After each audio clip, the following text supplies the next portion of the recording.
My mom would be at all my sporting events. Let's say I was playing football, okay?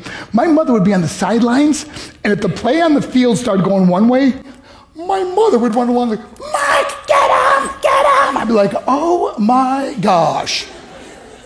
I'd get in the huddle with the other guys. They go, Mark, is that your mother? I go, no, I never saw her before in my life. See, the greatest gift my mother ever gave me, she believed in me. I have overdosed on drugs on 3 occasions where I should have been dead. But I believe I was kept here for a reason. You show me your friends, I will show you your future. How do I know this? I hung out with losers, and I became the biggest loser of them all because I gave up everything I dreamt about as a little boy because of who I chose to surround myself with. My friends would drive me home at 2, 3, 4 in the morning. We'd be drunk and high, laughing in the car. We'd pull up in front of my house in New York. They go, Mark, the light's on. I go, oh man, my mother's up. See, my mom wouldn't go to bed until she knew her son was still alive. I'd walk in, she'd say, hi Mark, how was your night? I go, it was good, Mom, I'm just gonna go to bed. She goes, can I talk to you for a minute? I go, Mom, I'm tired, I'm just gonna go to bed. She goes, Mark, I haven't seen you all day and all night. Can I please talk to you? I said, man, just leave me alone. You bug me. I'd slam my bedroom door on the one person who believed in me. I was on a worldwide tour and we were wrestling overseas in Japan. After my wrestling match, I went upstairs in my hotel room and I fell asleep. There was a knock at my door at 3 o'clock in the morning. I got out of bed and I looked through the safety window and I could see it was a Japanese promoter. So I opened the door and he said, Mark, you need to call home. There's been an emergency. I went and got on the hotel room phone. I called back to the United States. I said, hey, what's going on? They said, Mark, I don't know how to tell you this. I said, just tell me what happened. All of a sudden they started crying. They go, Mark, I can't tell you. I said, just say it. They said, Mark, your mother died. I just threw the phone down. I ran out of my hotel room. I took the elevator to the lobby, and when the doors opened up, I just ran out into the street. I mean, there was no cars, there was no people. It was 3 o'clock in the morning.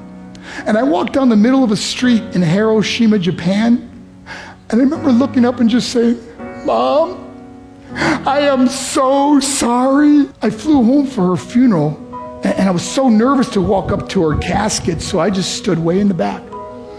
And I kept looking from a distance. I kept thinking to myself, Mom, please wake up. Please get up. And then I finally got the nerve to walk up to her.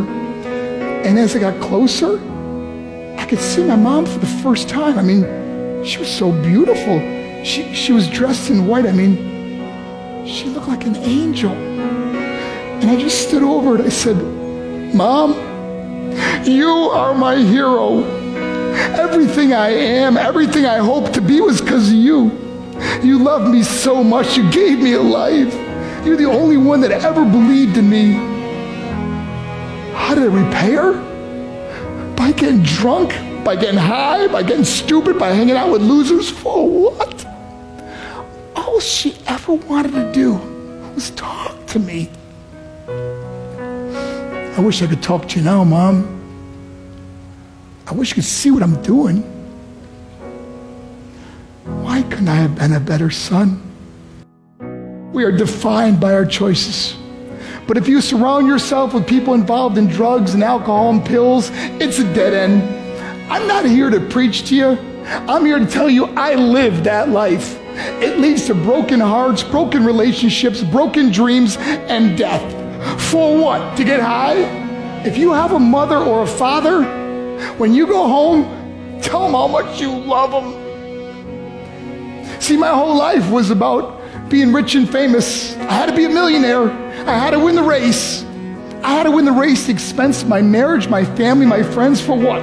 To be all alone in the world? I learned what is truly important, and that is how precious this gift of life is, and our families, and how quickly it can be taken away.